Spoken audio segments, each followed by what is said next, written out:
What is going on, you guys? It's your boy. I'm on one here, and we're back. This is episode 29. I said I was going to stop numbering them off, but I don't care.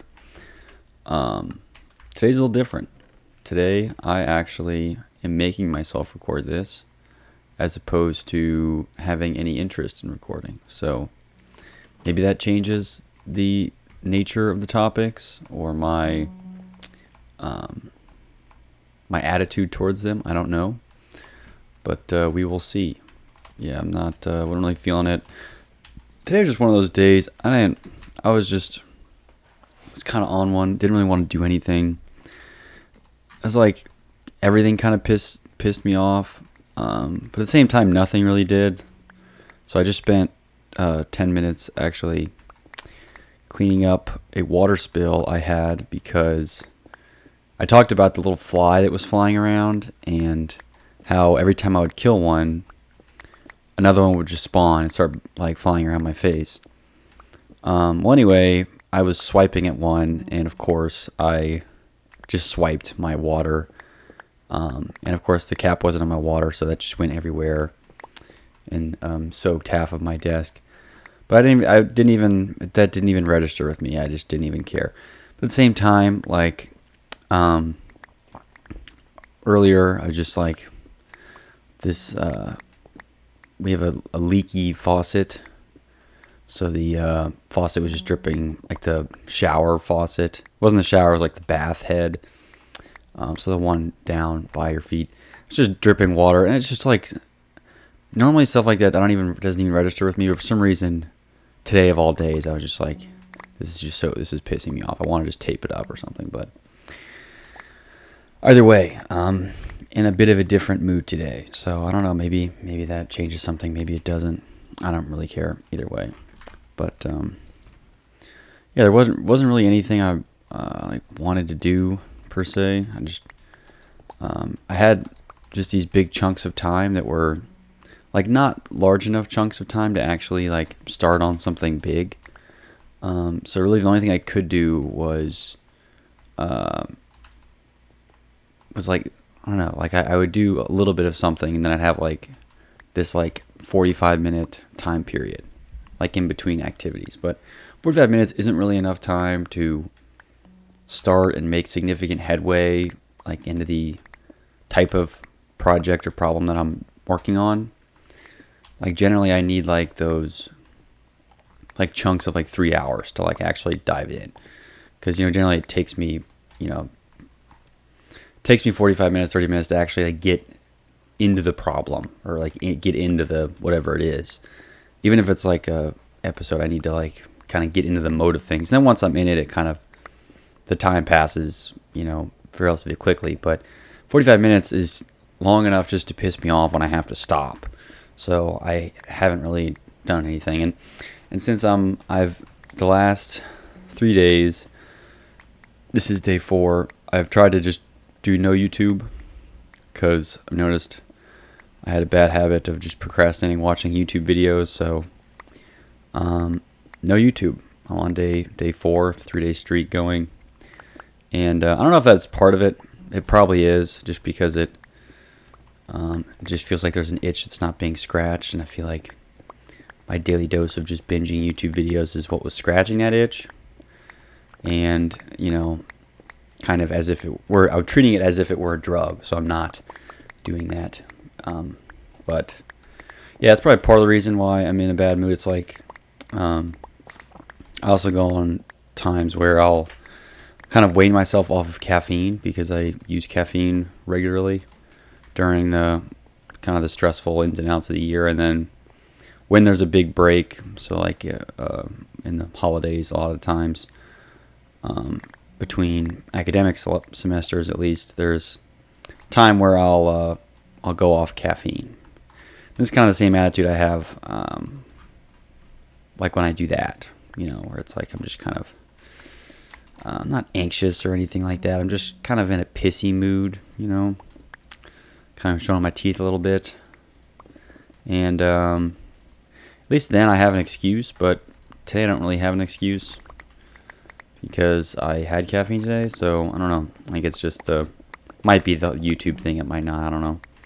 Either way, I'm in a little frustrated mood. I don't really want to do anything. Not even that I'm like in an angry mood. I'm more so just in a unproductive mood. I just don't want to do any of the shit that I want to do. I'm just low on willpower at the moment. And instead of artificially generating willpower through caffeine consumption or procrastinating and just putting it off, I'm now face to face with my lack of willpower. So that is the part that is in some ways frustrating. Anyway, I don't know. Let's see what's on my list today. I don't even have anything great to talk about, but we'll see. Oh man, let's see. Yeah, I think this is kind of interesting. I guess a lot of people, myself included, have this like anti-confrontation complex, is what I've dubbed it. It's more or less they just don't people that like avoid confrontation at all costs. I think like the most overt example of this in the real world is like the Stanford prison experiment is a kind of a bit of a stretch, but the reason I put it into this category is because it like the people that were given power didn't want to address the confrontation of them like being artificially given any kind of power. So basically, if you're not familiar with the Stanford prison experiment, it's basically like they took these random people and they like made one group the prisoners and one group the guards or something. And this like tiny amount of power that the guards had like went to their head like crazy, and they were like doing all these unspeakable things to the prisoners and whatever. But part of where I see that originating, like I think the point of the research was in like power dynamics and how power can you can poison your mind or something like that. I don't really know, but something along those lines. But I also saw it in the vein of like the guards didn't want to confront the those with the authority above them even. So like the guards didn't want to question their authority and say, well, so what kind of power do we have? Is this abusing it or something? They just like wanted to act like play the part kind of thing. So I'm not even sure if it was about power. It's just some of it might have been just there might have been one guard that was like kind of taking it a little far, and then everyone's like, well, they didn't want to butt heads with that guy, so they just kind of like bought in. We're like, oh sure, I guess this is what we're doing now. They didn't really question it beyond to the extent that maybe a normal person on the outside would have questioned it at first, but since there was somebody already doing it, they like didn't really question it. I don't know. There's like this whole complex of not wanting to confront authority and be like the person who brings up the issue. You have people that are on the other side too that just like everything's some kind of problem, and they have to, the Karens that have to go speak to the manager every fucking second for some reason. But I'm speaking more that there's a lot of people that fall on the other side of that, is where they'll let somebody just boss them around, or metaphorically, or kick the shit out of them just because they don't want to pick a fight.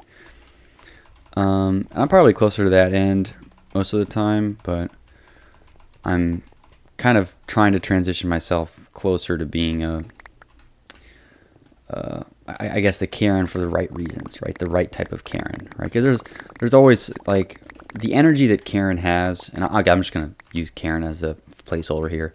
If Karen is hate speech and you're offended by this, I don't care. You're a loser. But like I think the energy that Karen gives off,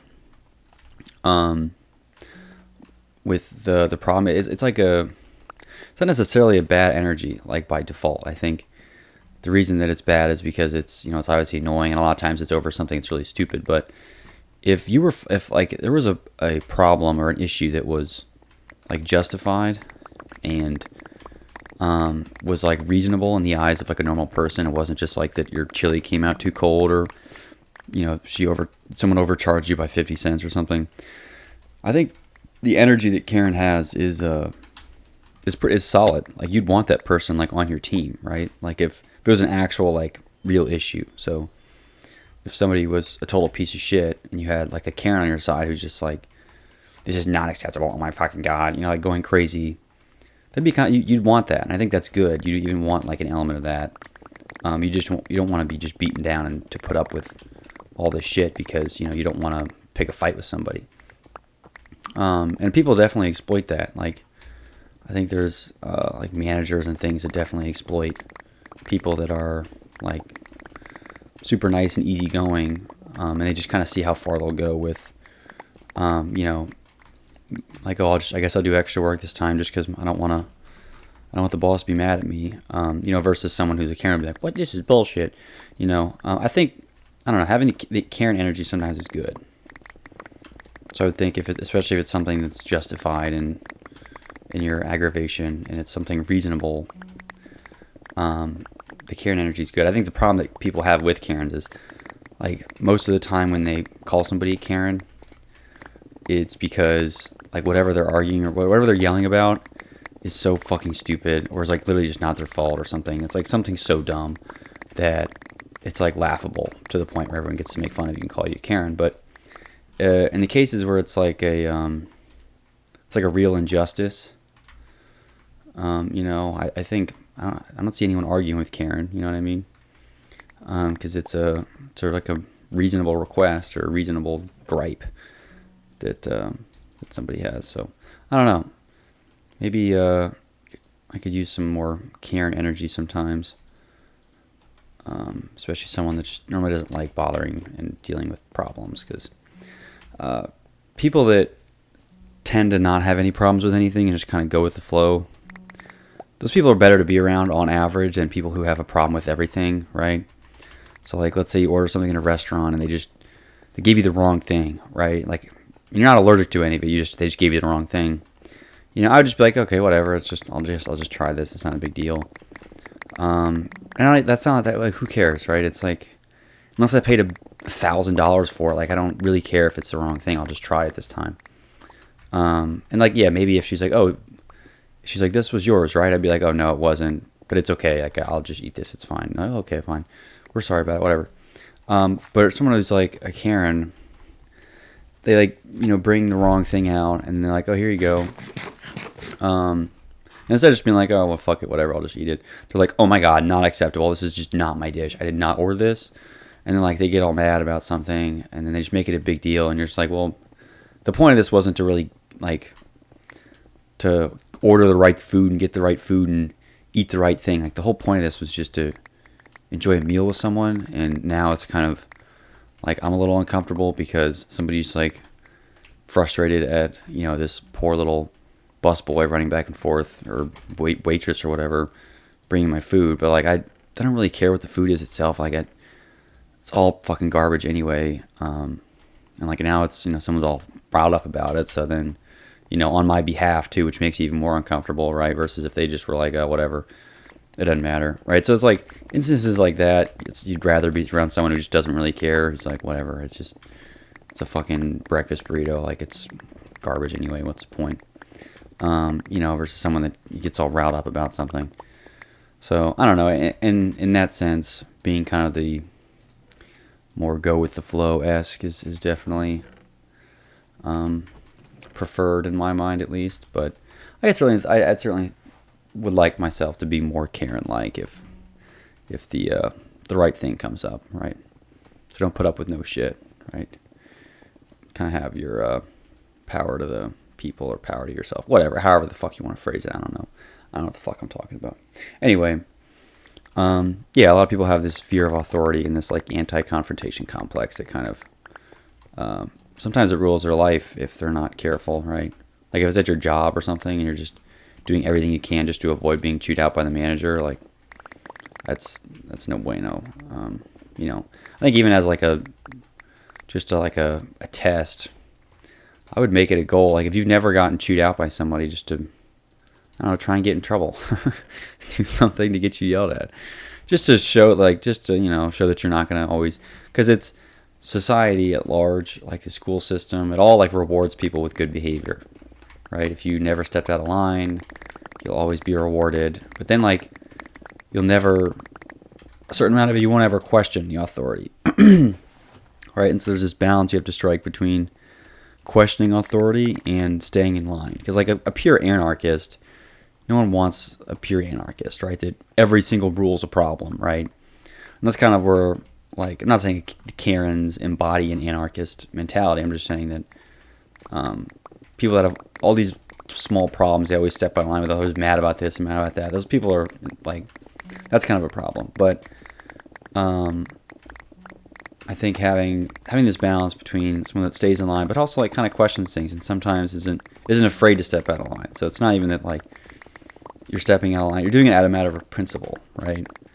And so to kind of show that, like, no, you're not going to be like stepped on anyway. So I don't know if you're someone that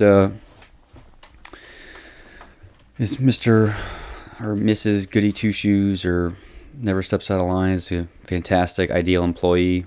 And like, look, if you step out of line, they fire you, like, okay, fuck them. But I don't know, for the most part, I think enough people don't ever step out of line and ever get yelled at that they don't ever really test what they're able to get away with. They just kind of,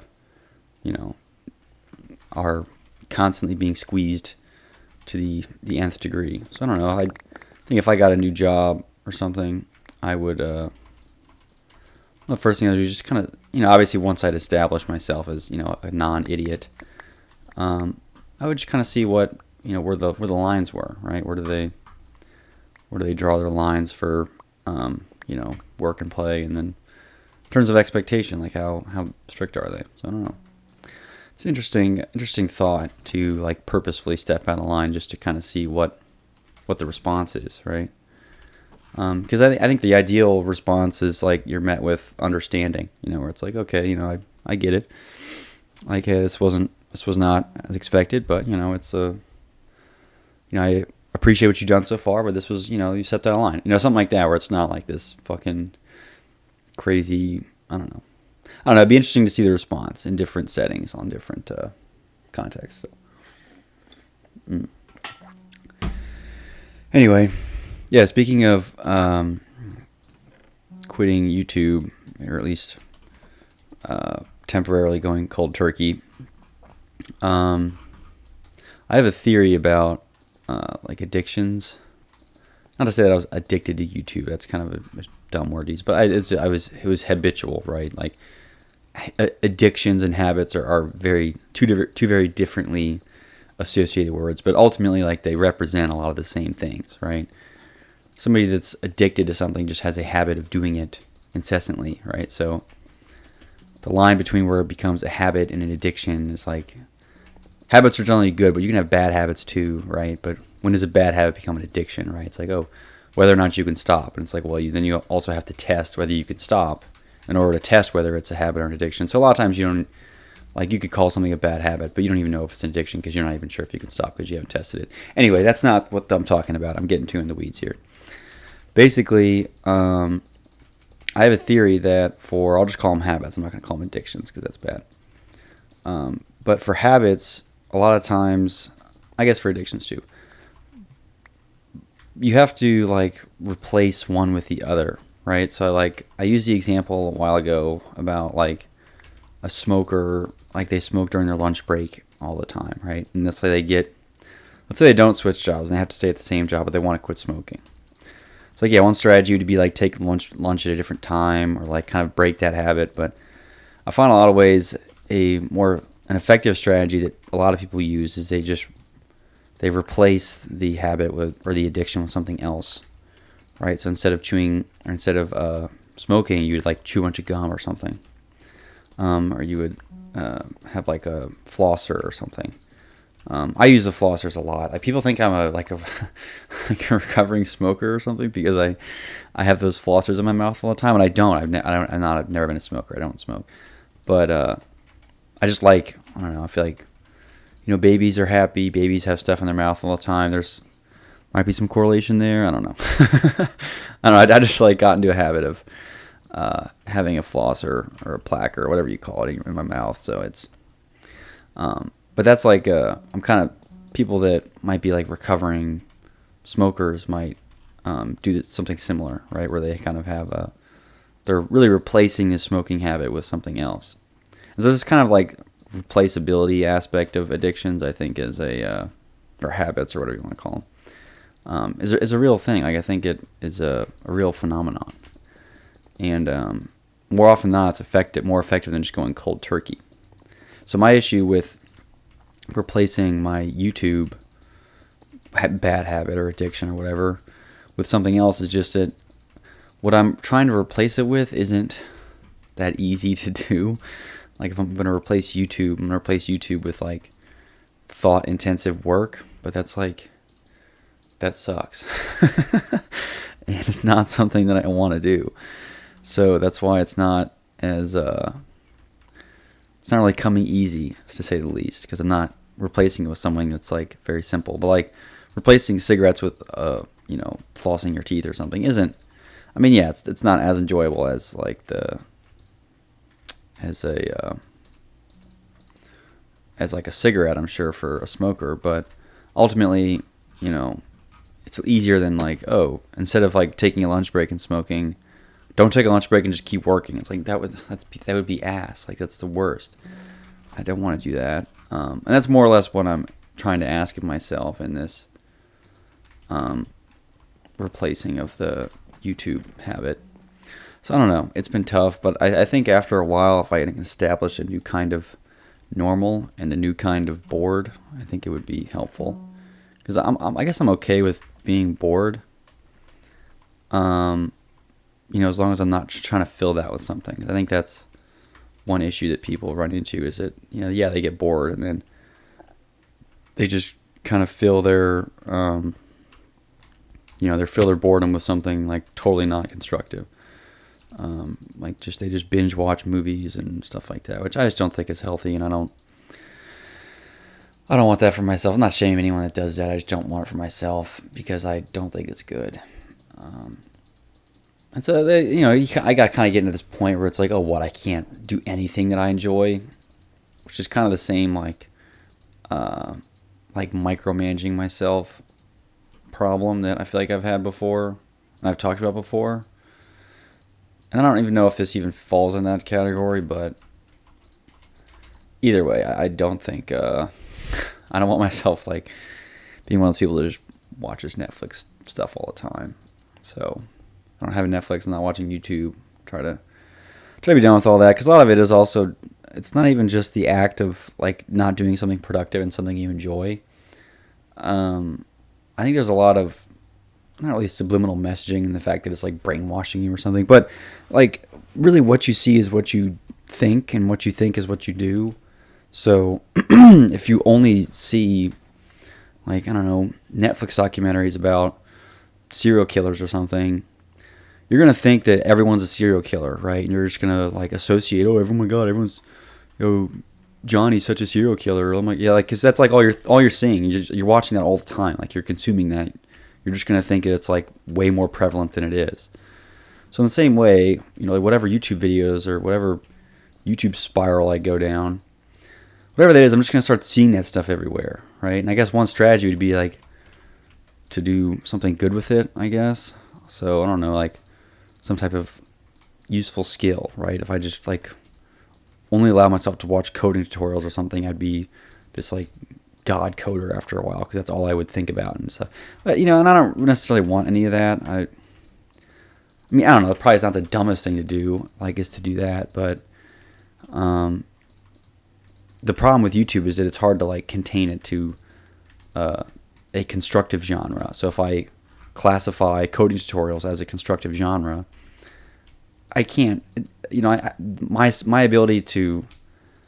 It's like allowing yourself only to eat ice cream, but like the worst flavor. Where it's like you're already at the ice cream shop, but like you've made yourself order the worst flavor every time. Like you're so close to just ordering like your favorite flavor because you're already there. So it's like, would I rather indulge in like a shitty ice cream flavor or just no ice cream? Like, fuck, no ice cream, I'm not eating any ice cream. Like me, I'd rather say, okay, just no ice cream. I'm not going to indulge in like the wrong type of ice cream. Then I'm just going to hate ice cream altogether. It's like, no, I don't want like this walnut raisin shit. I just not going to have any ice cream. Fuck that. So in the same way, I don't want to like make myself watch these like semi-constructive YouTube videos. Like, one, because it's like eating a shitty kind of ice cream. and two, because it's just hard to like execute that. Like if I only let myself watch coding tutorials, I can't tell YouTube, hey, don't recommend me anything beyond like this type of video. Like you can't even, you don't have any control over that, you know, unless no, you can't. I'm not you. Maybe you could, like if you have some kind of third party algorithm enhancer or some bullshit like that. But I'm not going to assume for, you know, for myself, no, like you can't like decide what YouTube wants to suggest to you. It suggests stuff to you based off the algorithm, so you don't really get to choose that. So I don't know. I just don't want my head being filled constantly with just whatever's on there, and it's just going to make me think of, you know, again, like to use a serial killer example, it makes me think everyone's a serial killer if I just watch like these murder mysteries and stuff. And I don't know. It's kind of just a weird, like, that's kind of an idea that I have with like, I think South Park had a funny episode on it. Of course, I bring up a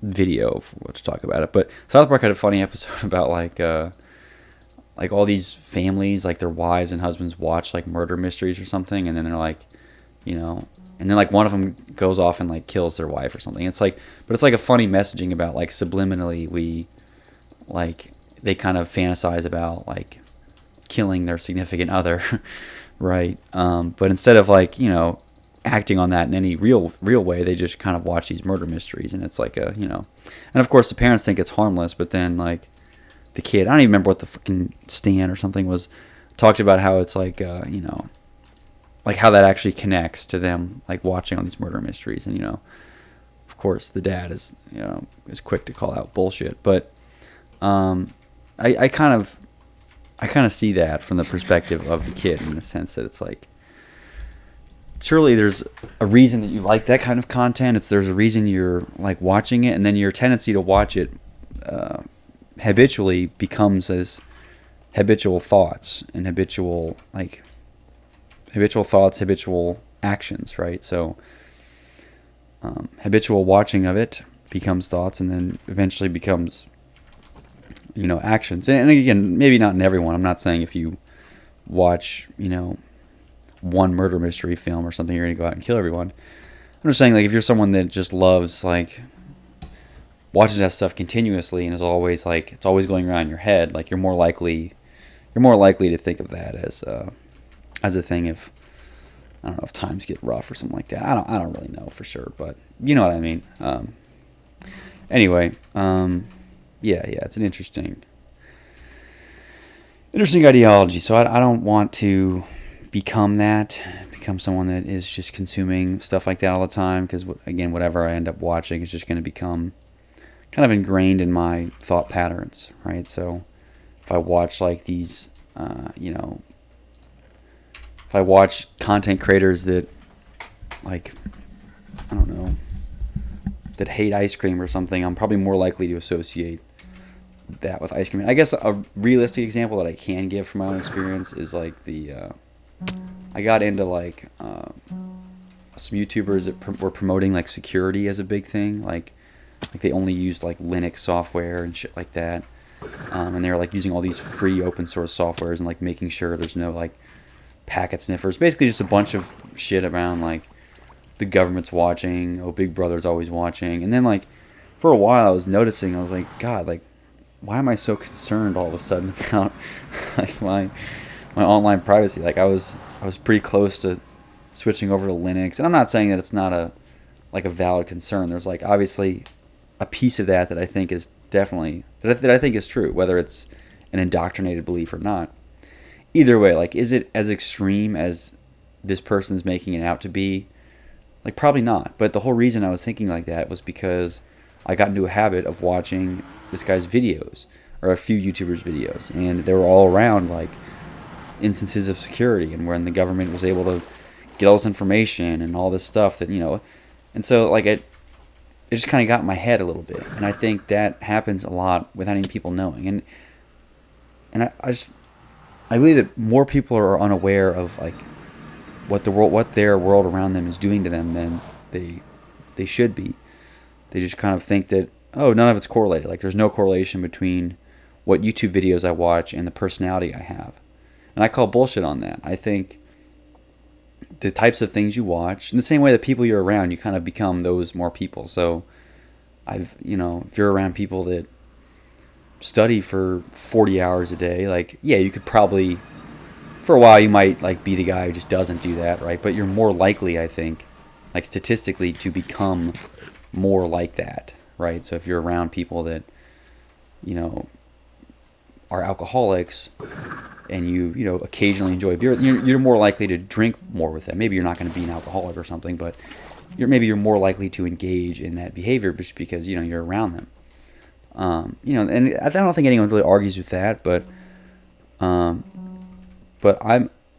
would apply it in the sense of, like, even what you're watching and what kind of content you're engaging with online is the same thing as what you're around, like who you live with and stuff like that, right? Or who you marry or something. And I think people easily see it in, like, oh, like if who you marry or who you're around or who your best friends are, you can, you become the 5 people you're like around the most, which I don't totally agree with that. But more often than not, people spend like 6 hours a day on their phones. That's more time than you're spending with the people around you. So wouldn't you think that your phone is going to have more to do with like who you become and what you're thinking than necessarily like the people you're around? Because if you're spending 6.5 hours on your phone, like how many hours a day are you talking to the people that you live with, right? Probably not 6 hours, right? So the time you're spending on your phone, whatever you're doing, that probably has an impact on what you believe and what you do. And so again, if you don't argue with that either, like if you agree with me on both of those fronts, so like kind of letting, like, not having any control over what you're watching or what you're doing on your phone is dangerous. Like, right? That's my reasoning, at least. And so I don't necessarily want like just whatever rabbit hole I end up going down on YouTube to like become more of me than it should be, right? It should not be that. That shouldn't be like a big hallmark of my personality. It's just the shit I watch on YouTube, when I have a free moment. Because, again, there's probably a lot more opportunities to just watch videos than I would like to believe. And I've noticed that today, where I'm just fucking... Today, just the last 3 days where I've been on YouTube. And I've gone from other like times where I've kind of like swore off YouTube for a while, and like I eventually kind of come back to it at some point, but I definitely need just a break from that to recenter myself and my own thoughts. So I'm allowing myself to at least to do this stuff, because I don't necessarily see this as bad. Like, Minecraft isn't like subliminally like convincing me to switch to Linux or anything, right? Like, this is the world that I built. So I'm not too scared of like what this is doing to my like psyche. And even like watching, I guess, my own videos, like, would talking to myself like make me crazier, right? So I don't know, like, in my eyes, I wouldn't think that opinions that I have now, I'm not gonna like shift my opinion by listening to more of my own, the same opinion, right? And I don't mean to say that like, oh, it's good to be in your own little echo chamber. I don't think that's not really what I'm talking about. But like, I'd rather kind of be in my own little introspective sphere where I'm just kind of questioning things than to like blatantly be in an area where it's not under my own control, which would be just watching YouTube videos one after another, and whatever YouTube videos I see is my next opinion. That's what I've noticed in a lot of conversations with people. Like, I'll go out and have dinner with somebody, and then they're kind of just like telling me about things that they've heard from other people, right? But none of that is an original, like, their thought or their belief. So I feel like I could sit there and talk to somebody for 3 hours and theoretically never hear a single word of like their own opinion, or like have not ever learned anything about them.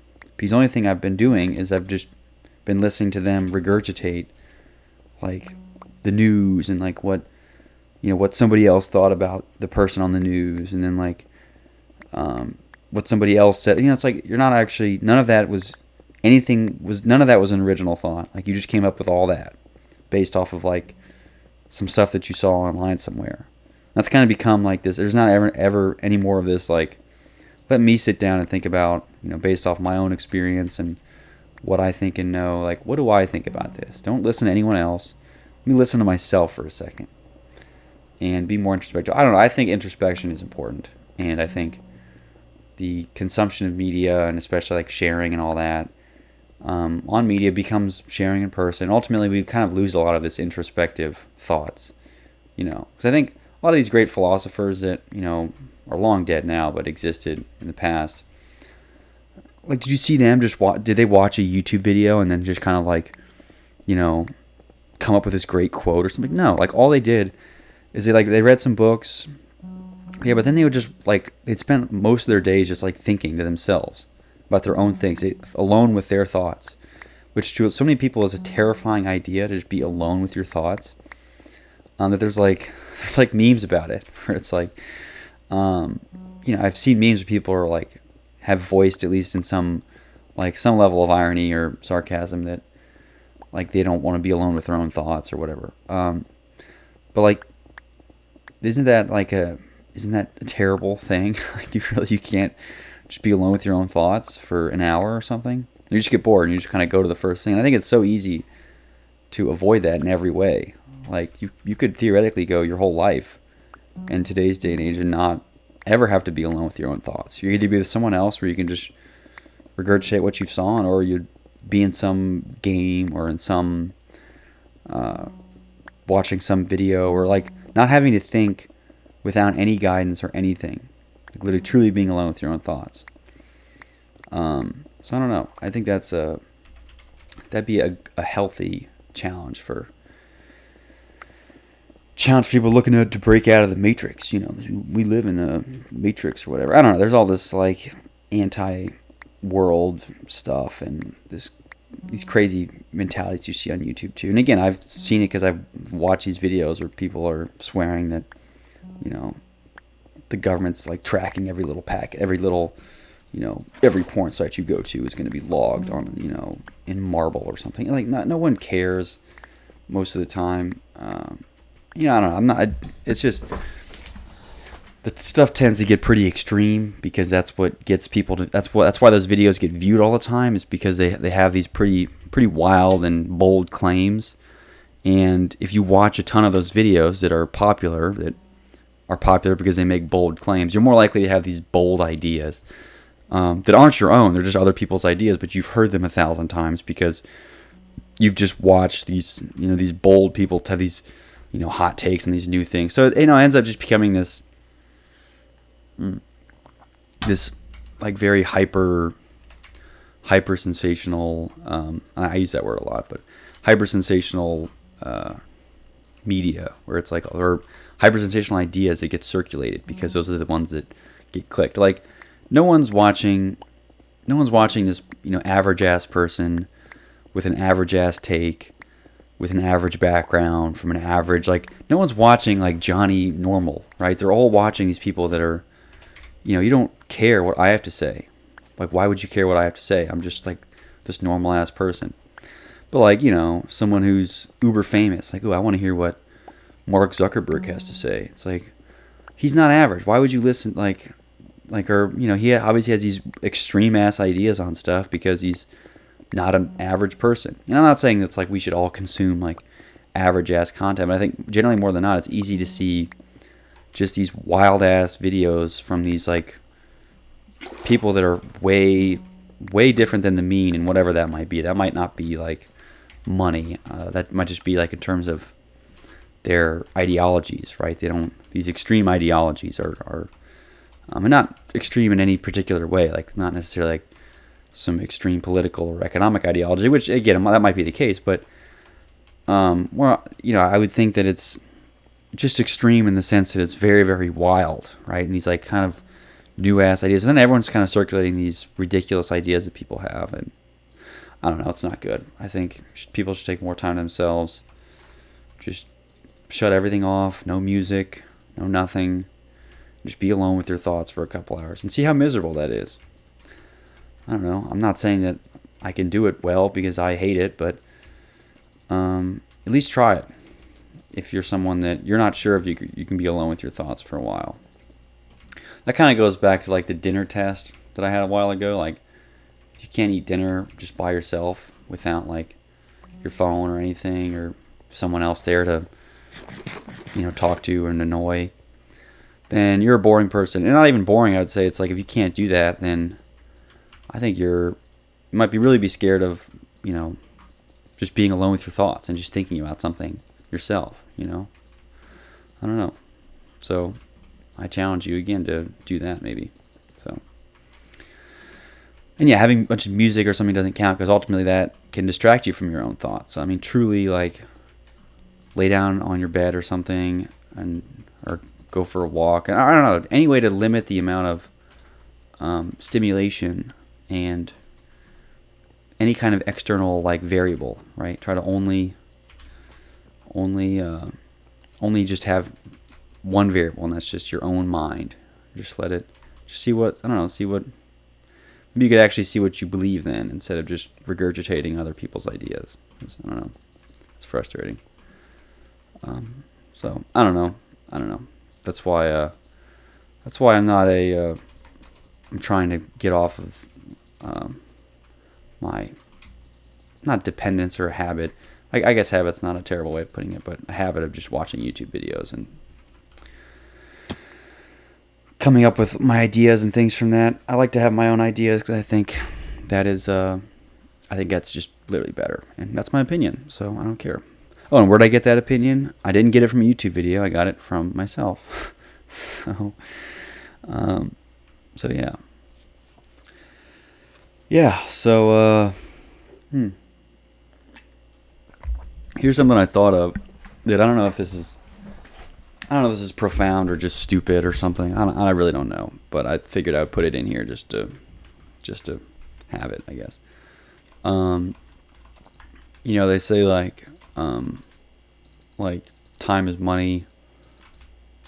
So like you can, I don't know, put your time to good use for make money, or don't waste time because it's money, whatever. But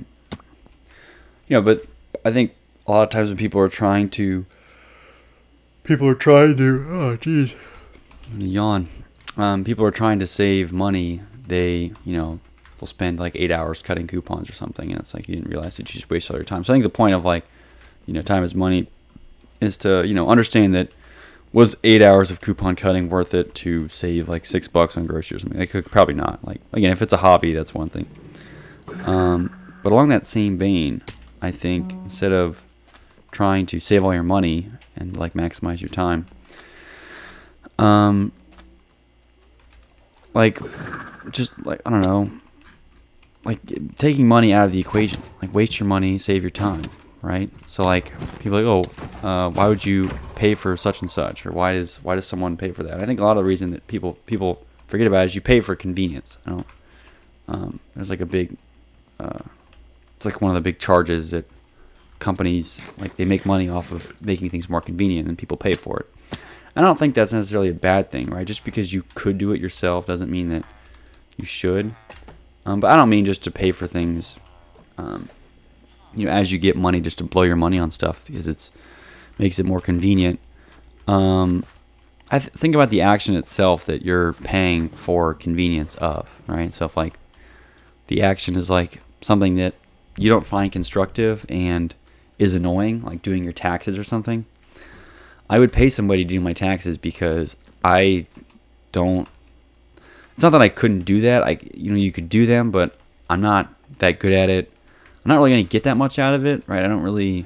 What would I learn, or what would I grow? Like, would it be a great challenge for me to do my taxes? Like, no, I don't want to do that in any way. I don't think it's good for me. I think it's a waste of time. And like, yeah, that's where I'll pay for convenience. But like something where it's like, like raising your kids. Like, here's an app you can download for an iPad that'll raise your kids for you. Like, that's probably something you shouldn't pay for convenience of, because like there's a lot of value that you can get at. Not necessarily like the kid itself. Like, yeah, your kid could still be a dud no matter how good you're parenting. But ultimately, like the challenge of like parenting or something. And that parenting's probably a stupid example, but you know what I mean. Like, think about what the cost of convenience is for whatever you're paying for, right? And if it's truly something that you aren't going to get anything out of, then yeah, the convenience surcharge I think is worth it. But I think there's instances where people just pay because it's more convenient, but you're losing out on something